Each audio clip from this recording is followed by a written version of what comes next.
I know. Colin so is cute. edible. Oh my so gosh, cute. he's so beautiful. I know. Tell us about Colin, because he didn't have the best He start in didn't. life, did he? The Dogs Trust, who have been amazing, they intercepted an illegal puppy smuggling ring from Hungary. And apparently he was in awful conditions, him and his siblings. And so I've taken him on to give him his forever home. Oh, that's wonderful, Daniel. Have you always wanted a dog, or is it just... I've had dogs before. I grew up in the middle of a field, pretty much. My parents have a huge number of dogs. But Jack Russell was the last one who was pretty hectic, whereas this one is the lowest maintenance dog I've ever had. But they are a commitment, aren't they? Well, they dogs? said, they said you darling. he was a miniature Dachshund. But I had a play date the other day with somebody who actually has a purebred miniature Dachshund. He's already taller and not quite as long, so I don't quite know if there's something else in there or not. Great But, Dane. yeah, I know. And I've got to ask, why Colin? Because I think people names on dogs are hilarious. Yeah. My sister's cat's called Janine. Brilliant. So when did you first meet him? When was the sort of, the get-together? Well, he's been with me for about 4 weeks. Yeah. And he's settled in rather well. The first few days were a little bit hectic. But And how does he fit in with the whole Corrie schedule? he's great. I've taken him to work. He's small, so he can sleep sort of anywhere, really, a pocket, And I actually find places are becoming much more acceptable. Do you bring in dogs in? I have my little dog. I take her absolutely everywhere, and it's lovely to be able to have that. So you don't sort of feel you have to leave them at home, or No, it's just the exactly. best, Did you isn't have, it? you know, when you have children, you have maternity leave and stuff. Yeah. So when you have a dog, did you have time off? No, but serious question, because they need time, don't they? Well, do you know what? It worked out rather well. I've just moved house, and I was on holiday for the move. So he arrived at the beginning of the 2 weeks that I got off work. So it worked out rather well. Yeah, he's just beautiful. Right, we've got to talk about Corrie as much as I want to talk about Colin. Look at that. Big storyline again last night. I mean, it's been like that really since you arrived on the cobbles, to be fair, Yes, I've had Daniel. some It's been lovely fairly storylines. intense, hasn't it, some of it? Is he going to find love? Will it be a happy ever after? I do hope so. It's been a bit of a rough ride for him. I mean, the cliff and the heroin were just horrific.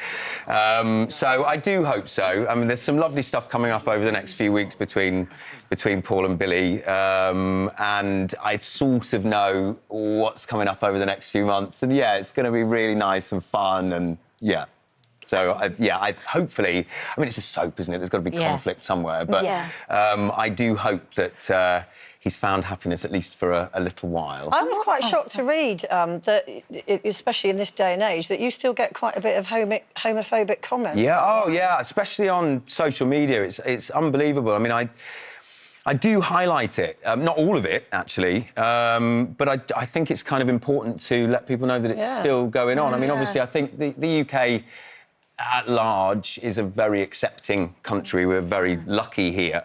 And when you consider what's happening in Brunei today, but then of course we've got arguments happening recently about whether LGBT should be discussed in schools and things like that. I mean, Section 28 was repealed in 2003, so it's surprising that 16 years later we're still having those sorts of discussions. I mean, if children are being taught about families, then in my opinion they should be taught about all sorts of families. It's not about sex education, it's about life education. That's why, I mean, soaps get a lot of knocks, but soaps, when they tackle these big issues, I think they really do.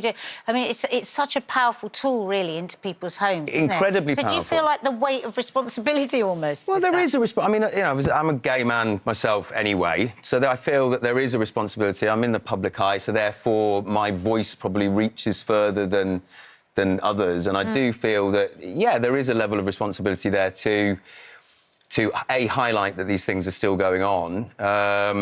But like you say, I mean, I think soaps are incredibly powerful, and I think that what we can do with these storylines is encourage people to have conversations about sort of subjects that people might feel a little bit uncomfortable bringing up themselves. Well, the fact that you And is it detect mostly- addiction as well. Yeah. I mean, presumably, I'm sure, because I was in a soap years ago, Yeah. you got a lot of feedback from people Yes. that might have been going through the same thing. Absolutely. I had a few people come up to me who went to rehab because of that storyline. Oh, well, Wow. So you think, therefore Changes it's, lives.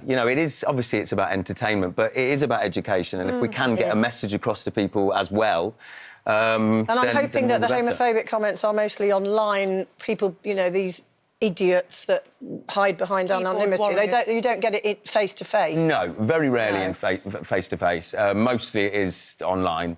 And it is mostly with people who refuse to show their own face. Of course they Cowards. do. Yeah. Yes. Why Yeah. would they? Yeah. Yeah. You've done not just soaps, obviously, but you've done films as well, haven't you? Oh, yeah, this is my 25th year of doing this for a living, so I've been kicking around it's for incredible. a very long time. So what, do you prefer films or sort I of... prefer all of it. I mean, I think, I've done a huge amount of stage work as well. I love it all, love. I love it all. Just like earning away.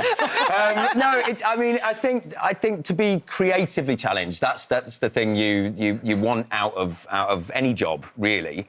Going into a soap is unlike anything Yeah. else, isn't it? I remember when I went into EastEnders, they take you off and give you this big spiel about, your face is going to be in close-up. People will know you like nothing else you've ever done.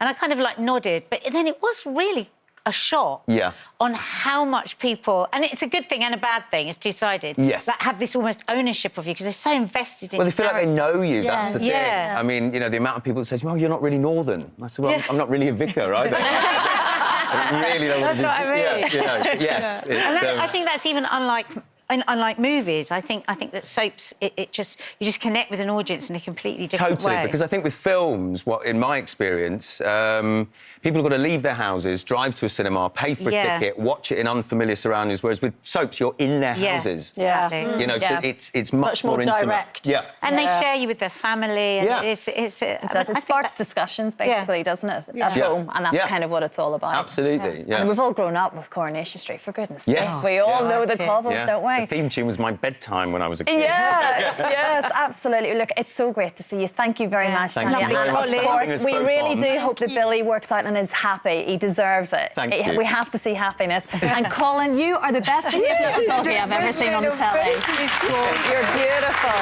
Oh, my God.